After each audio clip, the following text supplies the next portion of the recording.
Pinaigting ng Police Regional Office 12 ang kampanya kontra kriminalidad matapos maaresto ang isang 39 anyos na sospek at nasamsam ang baril, granada at shabu sa barangay San Jose noong Enero 10 taong kasalukuyan.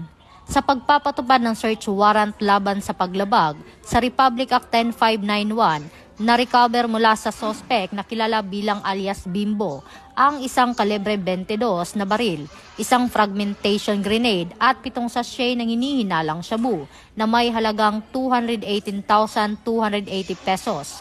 Ayon kay Police Regional Office 12, Regional Director Police Brigadier General Arnold P. Argente, patuloy ang intelligence-driven operation ng Police Regional Office 12 upang masiguro ang ligtas at mapayapa ang mga komunidad sa rehiyon. Ito ang bagong PNP para sa bagong Pilipinas, serbisyong mabilis, tapat at nararamdaman.